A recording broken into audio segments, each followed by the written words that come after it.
ప్రభు అయినటువంటి యేసుక్రీస్తు వారి పరిశుద్ధమైన నామములో తండ్రి అయిన దేవాది దేవునికి నిత్యము స్తుతియు స్తోత్రములు, మహిమయు ఘనతయు ప్రభావములు యుగయుగములు ప్రభువునకే చెల్లునుగాక. ఆత్మీయులారా, బాగున్నారు కదా? దేవుని మహాకృపను బట్టి మరో పర్యాయం మనం ఇలాగున కలిసి దేవుని దైవవాక్యమును ధ్యానం చేటుగాను మహాదేవుడు మనకు అనుగ్రహించిన ఈ మంచి తరుణాన్ని బట్టి మనం ప్రభువుని ఎంతగానో స్తుతించబద్ధులమై ఉన్నాము. దయగలిగిన ఆయన ఆత్మచేత సమభూమి గల దేశమున ప్రభు మనలను నడిపించునుగాక. ఆమెన్. నేటి దిన వాక్య ధ్యానము కొరకైన భాగము లేవియాకాండం 21వ అధ్యాయం ప్రియులారా 9వ వచనం నుండి 24 వరకు ఉన్న వచనాలను మనం ధ్యానం చేయబోచున్నాం. 12వ వచనం, దేవుని అభిషేక తైలము అనెడు కిరీటముగా అతని మీద ఉండును గనుక అతడు పరిశుద్ధ మందిరమును విడిచి వెళ్ళరాదు. తన దేవుని పరిశుద్ధ మందిరమును అపవిత్రపరచరాదు. నేను యెహోవాను. ప్రార్థన. మహాపరిశుద్ధుడా, ప్రేమగల తండ్రి, కృపగల దేవ, స్తోత్రాలు. అపారమైనటువంటి మీ ప్రేమ, దయ, కృప, వాత్సల్యతను బట్టి నిండు మనసుతో మీ నామమును స్తుతిస్తూ మరోసారి మీ పాదాలు పట్టుకుంటున్నాము. ఎంతైనను నీవు నమ్మదగిన దేవుడవు.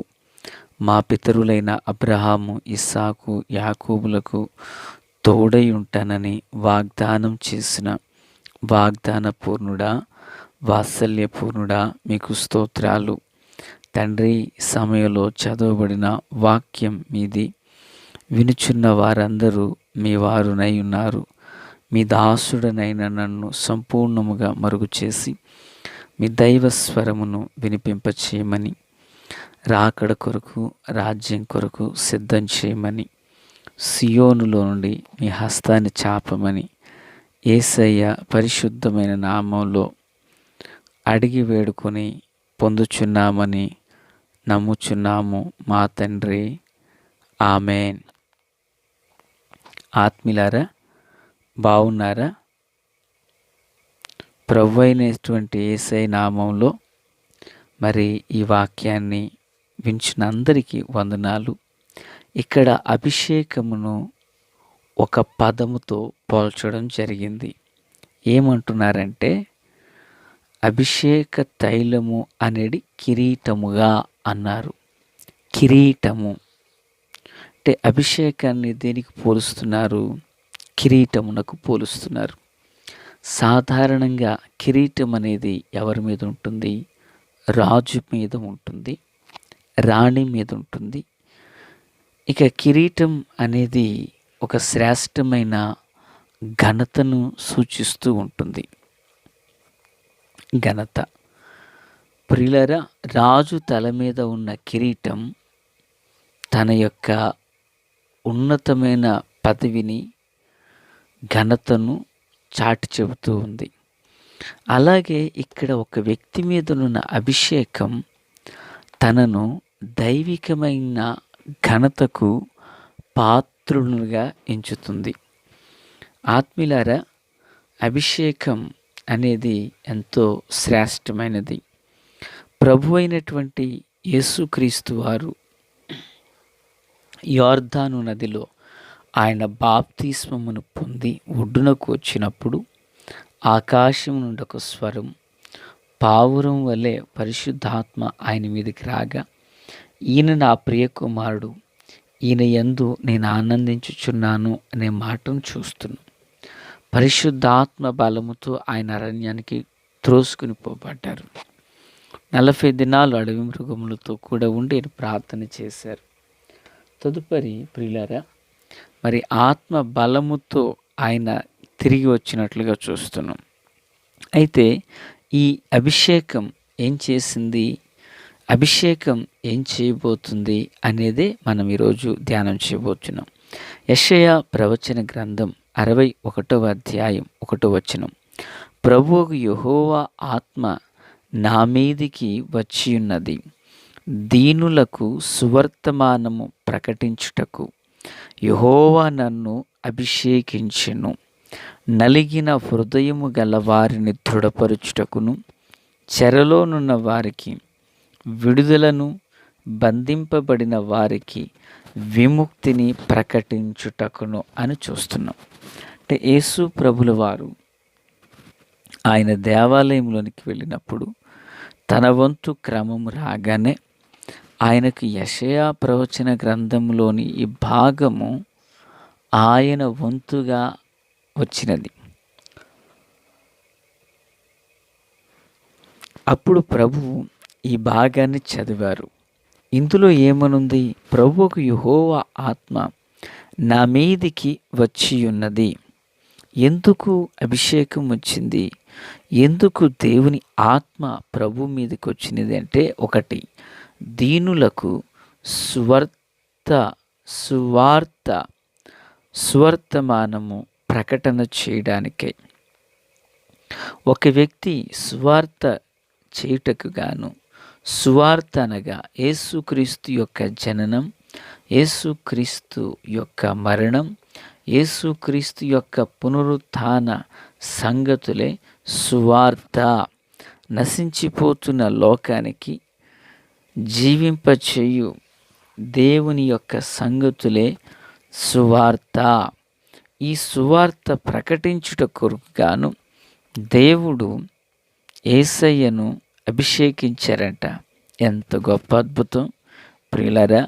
ఒక సువార్త చేయుటకే యేసయ్య పరిశుద్ధాత్మతో అభిషేకించబడ్డారు. విందాము. అపోస్తుల కార్యగ్రంథములో